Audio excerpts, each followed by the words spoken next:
substance, and beyond. Science has ascribed to Substance certain characteristic qualities which it calls Properties. It divides these properties into two classes, viz. 1. Molecular properties, sometimes called physical properties, and 2. Atomic properties, sometimes called chemical properties. Molecular properties are those which may be manifested by Substance without disturbing the molecules, and consequently without affecting the kind of Substance. Atomic properties are those which concern the atoms when free from molecular combination, and which consequently cannot be manifested without changing the kind of Substance. Science before long is likely to add a third class of properties, namely corpuscular properties, relating to the corpuscles or particles of radiant matter, but so far it has not had the opportunity to sufficiently observe these qualities, except in a general way. There are certain general properties that seem possessed by both mass, molecules, and atoms, and probably by corpuscles. These general properties are as follows: Shape, that property whereby Substance takes up room. This property manifests in three directions, called dimensions of space, namely, length, breadth, and thickness. Weight, that property whereby Substance responds to gravity. Weight is simply the measure of the attraction. Impenetrability, that property whereby two bodies of Substance are prevented from occupying the same space at the same time. A nail driven into a piece of wood simply pushes aside the molecules and occupies the space between them.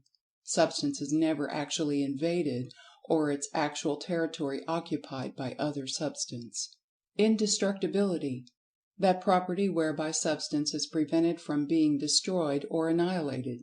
Although the forms of Substance may be changed or transformed into other forms, still, Substance in itself is not destroyed, and cannot be under the existing laws of the Universe. Mobility, that property whereby Substance responds to imparted motion. We shall notice this property in our consideration of motion.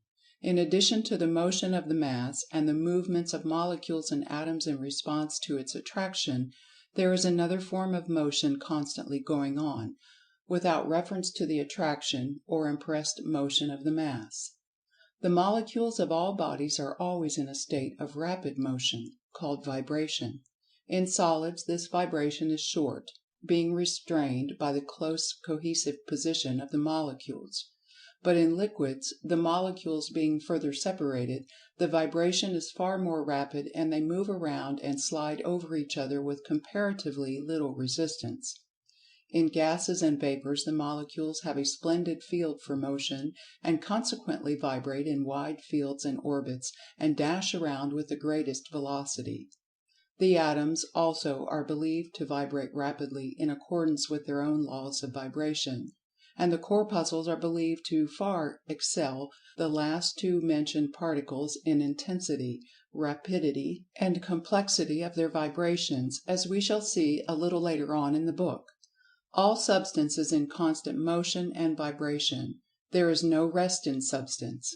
Inertia, that property whereby Substance may not move unless in response to imparted motion, nor terminate its motion when it is once imparted, except in response to some other manifestation of impressed force. Science holds that this impressed force or imparted motion must come from without, but the writer holds that force may also be expressed from within, as may be seen by reference to subsequent chapters of this book. Attraction, that property whereby particles or bodies of Substance 1. Draw other particles or bodies toward themselves, or 2. Move toward other particles or bodies, or 3. Are mutually drawn together. This property manifests in four forms, generally referred to as separate and distinct from each other, but which the writer believes to be but forms of the same attractive power, and which he believes to be a mental process, at the last analysis, a revolutionary claim which will be supported by argument in later chapters of the book. These three forms of attraction are known as 1. Gravitation, 2. Cohesion, 3. Adhesion, and 4. Chemical affinity, or chemism. We are invited to consider them briefly at this point. further investigation being reserved for our chapters on Motion and Dynamic Thought. Gravitation. This term is usually applied to the attraction between masses of Substance, such as the Sun, the Earth, and masses of Substance on or about the Earth's surface. However, Newton, who discovered the facts of gravitation, states the law as "every particle of matter in the universe attracts every other particle," etc. Cohesion. This term is used to indicate the attraction between molecules by which they are combined into masses or bodies. Cohesion causes the molecules to unite and cling together, thus forming the mass. Adhesion. This term is used to indicate the attraction between masses which causes them to stick together, without a cohesion of their molecules. Adhesion operates through the adjacent surfaces of the two masses. It may be considered as a lesser form of cohesion. Chemical affinity, sometimes called chemism or atomic attraction. This term is used to indicate the attraction between the atoms, by which they combine, unite, and cling together, forming the molecule. Science has before it the task of naming and classifying the attraction between the corpuscles, by which they combine and form the atom. But whatever the name, it will be seen that it represents but another manifestation of attraction. Arising from molecular attraction or cohesion are several properties peculiar to masses having molecules, and resulting from the tendency of the latter to resist separation. We had better consider them briefly, in order to understand the power of molecular attraction and its incidence. Porosity. This property indicating the distances observed by the molecules in their relation to each other, which varies in different kinds of substance. All substance is more or less porous, that is, has more or less space existing between the molecules. The degree depends upon the closeness. Compressibility and expansibility, sometimes mentioned as properties, are but results of porosity. Elasticity. That property whereby bodies resume their original size and form after having been compressed, expanded, or bent. The result is caused by the inclination of the molecules to resume their original positions. What is sometimes called plasticity is merely the reverse of elasticity, and denotes a limited degree of the latter. Hardness. That condition resulting from molecular attraction resisting the forcible entrance and passage of other substance between the molecules. Tenacity. That condition resulting from molecular attraction resisting the forcible pulling asunder or tearing apart of the mass. This condition sometimes is called toughness. Malleability. That condition resulting from molecular attraction resisting the forcible separation of the mass by pounding, hammering, or pressure. The resistance is passive, and consists of the molecules allowing themselves to assume a spread out formation rather than to be forced apart. Ductility. That condition resulting from molecular attraction resisting the forcible separation of the mass by a drawing out process.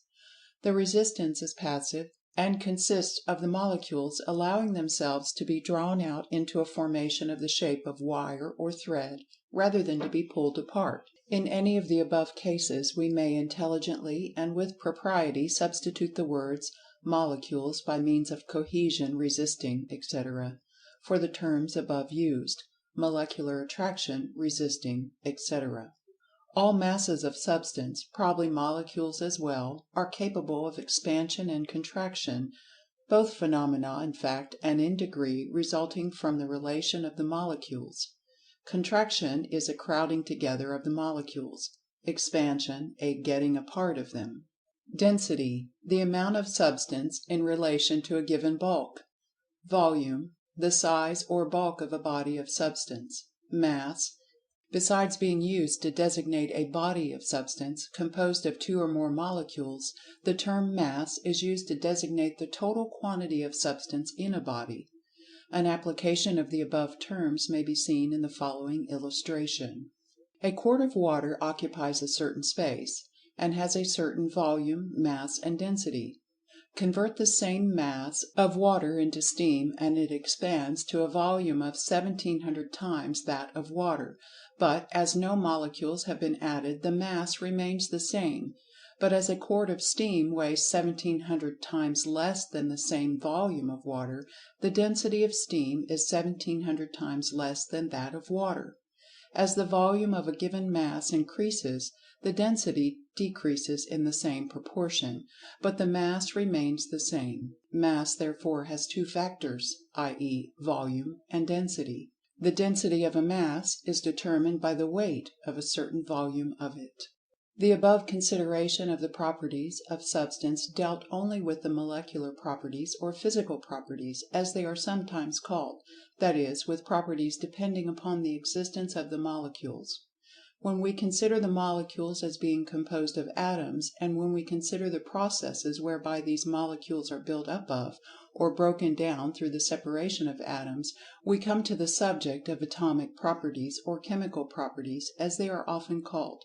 The atomic properties of Substance consist principally in the power and manifestation of motion, in the direction of combination, separation, and the complex motions resulting from the same. This motion is manifested by reason of atomic attraction, sometimes called chemical affinity, which we shall consider a little later on in this chapter. Atomic principles, as above mentioned, are best illustrated by a reference to chemical changes, and we shall now examine the same. And the better way to consider chemical changes is by comparing them with physical changes, or changes of the molecules. Some physical changes in Substance are brought about by heat, which tends to separate the molecules, or rather to allow them to spread out away from each other, so long as the high temperature is maintained, the degree of their nearness being influenced by temperature. Other physical changes are produced by outside forces, separating the molecules to such an extent, to such a distance, that their cohesive force is lost, and the solid matter is said to be broken, or even reduced to dust. Other physical changes are brought about by electricity, causing the molecules to separate and disintegrate. Chemical changes, as distinguished from physical changes, do not involve or deal with molecules, the action being solely upon the atoms of which the molecules are composed. Physical changes separate molecules from each other, while chemical changes destroy and break up the molecule, so that its identity is forever lost, its atoms therefore either existing free-form combinations, or else recombining with other atoms and forming new combinations. Chemical changes are occasioned by either physical or chemical agencies. The physical agencies generally employed are heat, electricity, light, pressure, percussion, etc. The principle of chemical changes is that the atoms are possessed of, and subject to, what is called atomic attraction, or chemical affinity, which may be defined as an attraction or love existing in varying degrees between atoms. This affinity causes atoms of one element to seek out and ally themselves to atoms of another element, the element of choice or preference being strikingly in evidence. Atoms of different elements form marriages and cling together in harmony until perchance, by some physical or chemical agency, the molecule is brought in sufficiently close connection with another molecule composed of different elemental atoms, when, alas, one of the atoms of our molecule finds that it has a greater affinity for some other elemental atom in the second molecule, and lo, it flies away, leaving its first partner and seeking the new charmer. Divorce and remarriage is a common thing in the world of atoms. In fact, chemistry is based upon these qualities. Physical and chemical changes gradually transform solid rock to earth or soil. Disintegration, by the action of changes in temperature, rains, and atmospheric influences, and other physical changes, have slowly worn down the rocks into dirt, gravel, clay, loam, etc., and decomposition by chemical change that set the atoms free from their combination has aided in the work. There is no rest in the world of Substance. Everything is changing, constantly changing. Old forms give way to new, and these, grown old while being born, are in turn replaced by still newer, and on endlessly. Nothing persists but change, and yet nothing is destroyed, although countless forms and shapes have succeeded each other. Substance is always there, undisturbed and unaffected by the varieties of forms it is compelled to undergo. Masses may change, and do change; molecules may change, and do change. Disintegration and decomposition affect both, and bring to them the death of form. But their substance endures in the atom. Atoms may change and decompose, or undergo whatever change that is their fate, and still the corpuscles, or what lies beyond the corpuscles, will remain. The atom was once regarded as eternal, but now even it seems to be capable of dissolving into some finer division of substance, and perhaps still finer subdivisions await it. That familiar form of substance that we call earth, dirt, soil, etc., is but the result of disintegrated rock, which has crumbled and lost its former form through the action of air, water, and atmospheric influences. And the rocks themselves, from which the soil came, were at one time a sea of melted, flowing liquid substance, somewhat resembling volcanic lava. And this melted rock is thought to have been condensed from the same principles in the shape of vapor that existed in the early days of our planetary system. Vapor, gas, liquid, semi-liquid, solid rock, soil, the substance unchanged, the forms totally unlike. Helmholtz estimates the density of the nebulous vapors of Substance as being so rare that it would take several millions of cubic miles of it to weigh a single grain. Oh, Nature, what a wizard thou art! We have spoken of air and water in a former chapter, and their constituent atoms have been named. And from these three great reservoirs of Substance, the earth, the air, and the water, are obtained all the material that goes to form the bodies of the animal and vegetable kingdoms. The plant draws its nourishment from the soil, the air, and water, and in its wonderful chemical laboratory is able to transform the elements so drawn from these sources into a substance called plasm, which consists principally of carbon, oxygen, nitrogen, and hydrogen, being nearly identical in composition to the white of an egg, and which constitutes the basis of animal and plant bodily structures. All the material of the physical bodies of men, animals, and plants are but forms of plasm. The animals and man obtain their nourishment directly or indirectly from the plant body, and so at the last we are seen to draw from the soil, air, and water all our bodily nourishment, which we convert into bodily structure, bone, muscle, flesh, blood, veins, tissues, cells, etc. And the chemical atoms of our bodies are identical with those in the rock, the air, the water. And so you see the universality of Substance and its countless forms and appearances. Chemistry resolves Substance back into about 75 simple substances, of which atoms are the units, which simple substances are called elements. From these elements, by their atoms, all other substances are formed by combinations, the number of such possible combinations being infinite. An element, in order to be an element, must be a simple substance, that is, must be incapable of further analysis into some other elements. The 75 elements now recognized by science have never been resolved into other elements by chemical analysis, and therefore are accepted as simple. But it is true that other substances that were formerly considered as simple elements were afterward decomposed by electricity and found to consist of two or more simpler substances or elements. Thus new elements were discovered, and old ones discarded as not elemental. And this fate may be in store for a number of the elements now on the list, and many new ones may be discovered. For a long time science was endeavoring to trace all elements back to hydrogen, the latter being considered the ultimate element, and its atoms composing all the other atoms under varying conditions, etc. But this theory is now almost abandoned, and science rests on its list of 75 elements, the atoms of which are composed of electrons. Some have hazarded the theory that the elements were all forms of ether (see next chapter), their apparent differences resulting merely from the varying rate of vibration, etc. And in fact such theory was about finally adopted as a working hypothesis until the discovery of the corpuscle. Everything in Substance now seems to be moving back to the corpuscle, as we shall see a little further on. The following is a list of the principal elements known to science today: aluminum, antimony, arsenic, barium, bismuth, boron, bromine, cadmium, calcium, carbon, chlorine, chromium, cobalt, copper, fluorine, gold, hydrogen, iodine, iron, lead, magnesium, manganese, mercury, nickel, nitrogen, oxygen, phosphorus, platinum, potassium, radium, silicon, silver, sodium, strontium, sulfur, tin, zinc. Of the above, hydrogen is by far the lightest in weight.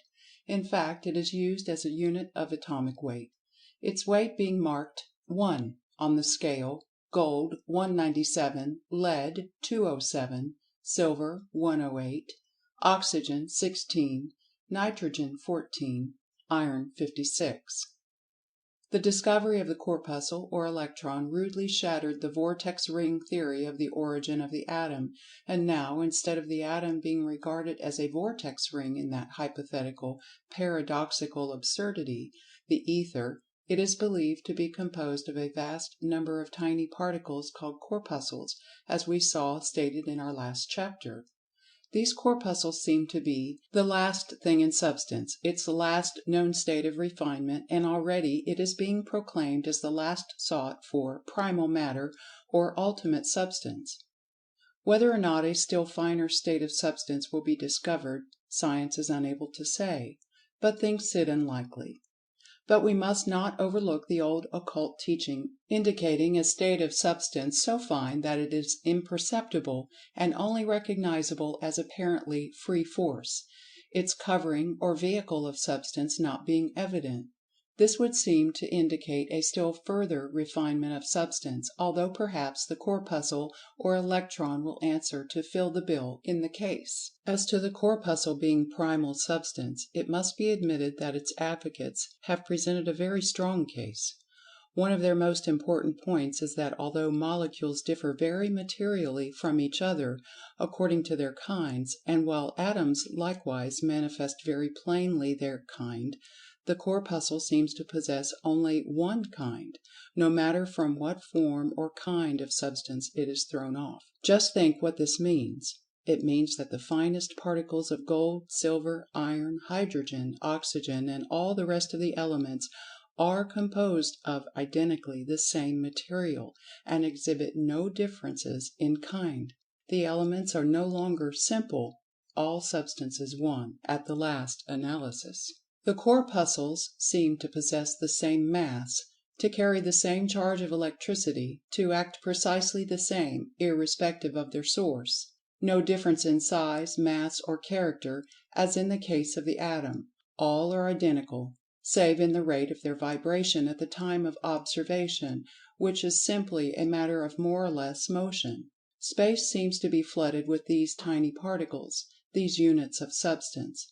They stream from the sun, the stars, and every body highly heated. Likewise they stream from the bodies of highly electrified Substance.